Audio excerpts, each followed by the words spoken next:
Saturday's game as a whole was probably one of the, if not the epitome of best case scenario for the Sacramento Kings.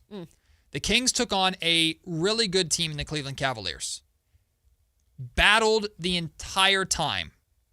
Took them down to the wire. Forced the stars of that team in James Harden and Donovan Mitchell. Donovan Mitchell especially. He was sensational in that game. He's a stud. He's just a beast. Could have been a Sacramento King. People forget that. You could have had Donovan Mitchell and De'Aaron Fox in the same freaking draft. Yeah, ouch. Regardless, you lost the game. It was close. Close losses are really good for this team right now because they're entertaining, especially when they're led by the young guys. The young guys played fantastic, especially in that second half. Third quarter, awesome. The energy, the pace, every young guy playing a part, stepping up, and we'll talk about each of the young guys, Devin Carter, Nick Clifford, Dylan Cardwell, Maxime Reynaud, Daquan Plowden. We'll talk about all those guys in the 1 o'clock segment and give them the love that they deserve and also talk about them for the future too. They're not just doing this right now just to whatever. They're doing it to hopefully be a part of the future, whether it's in Sacramento or in the league period. However, I was extremely frustrated, Kayla, with how that game ended.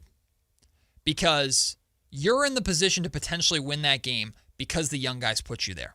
Because of how well Devin Carter was playing, how well Daquan Plowden was playing, all these young guys. Nick Clifford scoring 30, having his breakout performance. So fun. The Golden One Center is rocking. This team is 12. So it was a good environment. Yes. Okay. I just wanted to make sure I was seeing. Sometimes I can't tell. Yeah, and it did seem like it was a good environment. I wanted to make sure. It was loud. It was a Saturday night. It wasn't sold out, but it was loud. It was busy. It was active. The fans were responding to this young team. Yeah. And I have never once believed or subscribed to the idea that the veterans can't be any part of it. In fact, there's been recently what I've called the designated veteran, right? At the end of the Memphis game, it was DeMar DeRozan was out there with them. Yeah, which was, I like. Yes. I like when DeMar's out there with the young. And for the most part, it's looked great. At the end of the Clippers game, Malik Monk was having a real good game. So Malik was with them. Yeah. At the end of the Cavaliers game, it should have been Russell Westbrook because Russ was having a really good game. He's hitting them threes. Yeah, he was knocking those threes down, especially in the first half. So I'm not saying veterans, you have no part in this, sit down and shut up. And by the way, the veterans who were on the bench, Zach LaVine, Domantas Sabonis, Keegan Murray, they were loudly up and cheering and having a good time, and that deserves recognition. They're not sitting there pouting. I know we talk about Zach LaVine's attitude. Zach LaVine was the biggest cheerleader on that bench, and I give him all the credit for it. He was up there dapping up everybody. I saw your tweet about that. He was having a good time. So they deserve credit for that. So, Matt, why are you upset? What frustrated you? This game is extremely entertaining. It's back and forth. The final 6 shots of the game for the Kings, 5 of them are taken by either Russell Westbrook or DeMar DeRozan. Doug Christie, after running with those young guys, rolling with those young guys for the vast majority of the game, he has a lineup out there with DeMar and Russ to close the game, and it becomes the DeMar DeRozan and Russell Westbrook show. With 1 minute and 17 seconds remaining, the Kings are down by 3 points. Doug Christie subs Devin Carter out of the game for, I think it was DeMar DeRozan at that time. What are we doing? What are we doing? Because I know losing is good for the tank. And that was the biggest response I got. Matt, why are you complaining? They lost the game. The tank was good. They did their job. Why are you complaining? You said you wanted this. No. I want the young guys to get an opportunity. You know what? Truthfully, I wanted the young guys to get that win last night. Because we know this team is going to lose a vast majority of the time from here on out, Kayla. They're going to lose. We know this. Those young guys need to taste victory every once in a while, especially when they're the reason it's happening. If the Kings had won that game and beat the Cleveland Cavaliers, it would have been because Nick Clifford scored 30 or Devin Carter had a career high. And if they had lost that game because Nick missed a couple shots down the stretch or Devin Carter turned the ball over, okay, you live with that. It's a learning experience. Russell Westbrook missed like 2 or 3 threes and turned the ball over the final couple minutes of this game. 5 out of the last 6 shots taken by your veterans, and Devin Carter didn't even get to be out there to potentially close that down after earning that opportunity. And I put that completely on Doug Christie. Because if you're going to ride those two veterans out there, make sure the messaging is clear. Y'all are out here to help these young guys, not take over the show. It is not your winning time now. Y'all had 50 games to try and win. You're the worst team in the NBA. Read the room. Your time is over. You're here to support them. That doesn't mean if it's wide open, don't take the shot. DeMar knocked down a 3 to tie the game at 126, assisted by Nick Clifford. Great. If you're open, take the shot. But 5 out of the last 6 shots by the two veterans who have had their time, when the young guys were the reason the Kings were in that game to begin with, I thought that was a complete failure by them to recognize the moment, and I thought that was a complete failure by Doug Christie. Unless, hey, if the plan is tank and lose the game, you did a great job, because at this point, the veterans are more likely to lose you the game than young guys who weren't even in the league last year. That's pretty crazy to me. And this has been a little bit different from some of these other games where they've put the veterans in, right? Because I look at this game as you really played your young players a big chunk of the game. And I think they found success because they played these young players, and these young players were honestly in a groove. Yes. Like, they were feeling themselves. Like, they were like, damn, like, we can get out here, and us as young players were feeding off of each other. And yes, of course, you had Russ, like, this was hitting threes in the beginning. But Nick was doing a lot of work, and I think he was setting the tone for some of these younger players, too, to, like, get it to my level. Because then we had Devin Carter, who was, like, elevating his game. And what I found kind of discouraging is I preach organic, like, and I get the tank, but I am a real, like, stickler on, like, having things happen organically, even if it is a tank. Right. And I don't think that was organic in how that played out, because you had most of your young guys in for majority of the game doing their thing. And why not just leave majority of them out there to finish it? And again, I don't mind if it's like DeMar out there, and but having Westbrook and DeMar changes everything in my eyes when it comes to closing time. It gets ISO, it gets sticky. It exactly does. And I think those young guys feel that too. But another important reason why you let this happen, and look, we don't know if they would have won the game or not with the young guys out there completely. Sure. But they need to learn also how to win together as young guys. And they haven't really been able to do that yet either. And I don't think we could have gotten mad about the tank if they would have gone out there and won with these young guys, because then they're going to learn, hey, this is what it feels like to win together with the young guys also on the floor. Like, you don't want them to do it a lot this season, but it would have been nice. And it just felt like that was like stripped a little too. Yeah. Like, I don't know the reasoning again behind it or whose decisions it was, but it just felt unorganic to me in terms of how they closed it. Yeah, it just felt really forced of the way that and I know Doug has had this problem at times before with his rotations. Yeah. Hey, something that's been working that got you there, you went away from it. Yes. And I believe Doug Christie, because I know Doug Christie. I believe Doug Christie when he says we want to win, we try to win every single game. Sure. But if Doug Christie thought that the best way to win that game was to put Russell Westbrook and DeMar DeRozan in, based off of how this entire season has gone, then Doug, why everybody else sees it? Why aren't you seeing it? Now, here's what I don't know. I don't know if Devin Carter was gassed. I don't know if Devin Carter asked to come out of the game. I don't know if Devin Carter had like a legitimate reason to come out of the game. None of that was asked after the game, by the way, because I didn't hear the... I wasn't at post-game, but I didn't hear anything I didn't hear anything about it. Yeah. Because for the most part, the vibe after the game was really positive. Look at the great game that we just had. Look at the fight that we just had. But again, I wasn't there, so I couldn't ask these questions. I had to leave at halftime. But that's one thing that I'm curious about, because if Devin Carter was good to close that game, he deserved to close that game. And look, if you win, is it bad for the tank? I guess, in theory. But it doesn't have to be a black and white issue of you either are pro-tanking or pro-winning. No. The young guys had an opportunity to win a game that they had no business winning against a really, really talented team. That's important for development. It really is. And had they lost the game, again, that would have been great too. It's not worth like freaking out about, and I think people think I'm freaking out about. I'm not. I'm just frustrated by that moment. But you've had the consistent message of that. Yeah, in that moment, read the room, read the situation. Your young guys, who this is your future, are performing in real time. And I think it's important to reward that with the opportunity to win the game and potentially light the beam or not. Mm-hmm. And you didn't give them that opportunity. You didn't give Devin Carter that opportunity. Devin Carter has sat for the vast majority of this year because of a logjam of veterans in front of him. And then he finally plays. He's playing well. He's having a career night, and you sat him for a veteran. I think we need to find out, first of all, I do think we need to find out the answer to that. Yep. In terms of, I'd love for you or somebody to ask Devin that if there's ever an opportunity. Yeah. I know it's like kind of like the afterthought of it now, but I'm curious now that you brought that up. Yeah. Like, was he gassed? Did he want to? I don't see that being the case. See it. He looked like he was fine, but I don't know. Yeah. I can't tell you how tired he was.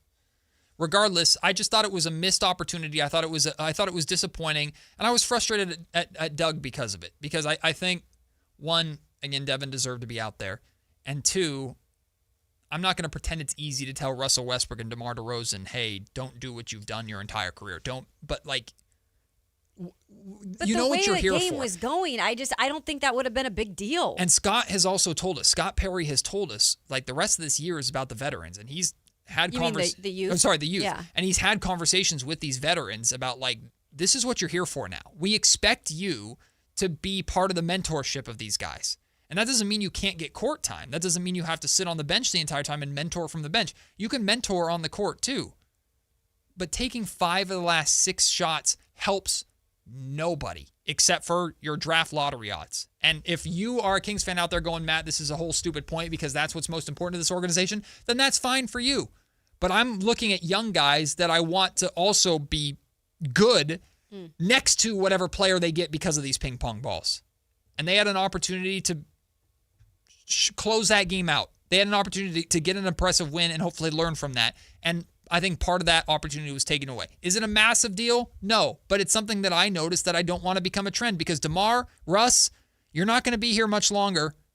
And your time has come and gone. It's their time now. And I thought you should have given them that opportunity. Or at the very least, you also just give Nick Clifford or Devin Carter the chance to miss that shot. Yes. Well, that's what I'm saying, though. Yes. But that would have been more organic because that's the way the game was going. Like, these young guys were playing. They were playing well. And if they would have lost it, okay, that's okay, too. Yeah. But, because Ken in the chat, Ken Holmes says, Doug was trying to win the game with the vets. He probably won't do that next time, live and learn. But I think that's kind of been our point with these situations in closing time sometime. He has kind of played the vets and kept them out there. And that's, I think you've brought it up several times that this has been something that's maybe irked you. So I don't know if it's something that he's going to live and learn from or if this is just something he's going to do because that's what he's going to do. And things like this are why I'm concerned for what does next season look like. If Darren Peterson is here, if the Kings get the number 1 overall pick and take Darren Peterson, I'm expecting Darren Peterson to start right away. Well, yeah. I would hope so. I would hope so, I would too. expect Darren Peterson to have the greenest of lights, and next season you are at the center. But what happens? Does Zach LaVine, if Zach LaVine's still going to be here until you can trade him at the trade deadline, does Zach LaVine, unless his pinky keeps hurting for an entire season, does Zach LaVine? He's going to have every injury I know, under the sun by the time man, it's all over. let me tell you, this left pinky's just been sore for a year. I can't tell you. Does Zach LaVine have to be out? DeMar DeRozan might still be on the team. Does DeMar DeRozan have to be out there? I don't think Russ is going to be here anymore. But do those guys have to be out there? Do they have to take the shot because it's Zach LaVine? And again, I'm not saying never ever shoot. If you're wide open, take the shot. Right. But we saw Russ dribble the air out of the ball and pull up for 3. It's like, what good did that do? It didn't. And that's not again how the flow of the game was going. Really, up until that point, I feel like if you left the young guys in, there could have been a great opportunity that they could have finished that game. And again, that's good for them to experience a little winning once in a while with the young guys out there because they have only experienced losses. Yeah, you have to take into account the human element of this too. I know Nick Clifford's a good teammate. Yeah. I know Nick Clifford has at times admittedly said I'm too timid. I'm giving the ball up too much. Yeah. If there's no way, unless Nick is the greatest human being on the planet. There's no way that the competitiveness of Nick Clifford's brain didn't go, I have 30 points tonight. What the hell are these guys shooting the ball for? That's exactly probably what he was thinking. Devin Carter, I have a career high. I barely get any opportunity this season, and I'm being subbed out right now when I'm having one of the best games of my career so that this guy who's a future Hall of Famer, granted, but they had their time. This is my shot. Like, that matters to them. And I'm not expecting them to throw a fit about it and like, all right, I'm just going to be a bad teammate about it. No, that's part of the league. But if you're a winning basketball team, hey, sorry, kid, you got to take your lumps because we got to close this game out. And DeMar DeRozan is one of the best closers in NBA history, blah, blah, blah. You're 12-42. Like, Exactly. just let them close. Let them try. Well, there's a little bit of debate going on in the that was our old chat. Sorry, we got to get this sponsored, by the way. Yeah. I almost actually said the sponsor we used to have. In the YouTube chat, which we love all of you who give your thoughts and opinions on there. You can always watch us on YouTube if you have a chance. There is a question about, like, so are we saying that Doug is a bad coach? And that's definitely not what I'm saying, but I'm going to say what Scott Perry said out loud the other day at his presser. He's learning kind of on the job. Now, whether or not that's good for this organization right now, I'm not going to speak on that yet because I haven't been here long enough. But that is one of those things that makes it a little bit iffy because, like, what is Scott Perry judging in this moment when that happens? I've heard, and we talked about it on this show too, Kayla, like the inconsistent messaging from Doug at times. Like, your words and actions don't meet. And in the sense of you're trying to win the game and that action, I guess you can make an argument for that makes sense. He was trying to win the game and he thought his veterans who have won 1 billion games in their career were the right guys to put out there to close it out. But you've also talked about how the youth movement is so important, and you have your general manager openly talking about it's about the development of young guys at this point. That's the priority. Mm-hmm. And then you make a move that directly counters that. Or at the very least, you put those guys in the game. I think it's the responsibility of Doug Christie to remind DeMar and Russ, you're out there to do a job. You're out there to help develop these guys, not to make it your show. And again, read the room of how the game is going. That's what I'm saying. Read the situation. Like, if Russ was on fire, and he was to start that game, but if Russ was still on fire, okay, Russ, going out, you're closing. Like, DeMar DeRozan was like 3 of 14 or something. Like, he did not have a good shooting game. No. That doesn't mean that DeMar's not a reliable option in the fourth quarter, but you're not having the game Nick Clifford is, Devin Carter is. Give them the ball. That's all I'm saying. Like, it's a one-game thing, but that's what I'm reacting to, at least in that moment. Sue is on the line. Sue wants to jump in on the conversation. How are you, Sue? I'm good, Matt. Matt, big fan, but you're not going to like what I'm going to say. Hey, go for it, Sue. Let me have it. Okay. Let me have it. Okay. And please, let's leave friends. As a season ticket holder, and I've heard this talked about on the radio before, season ticket holder of the Wednesday night game, the Friday night game, the Saturday night.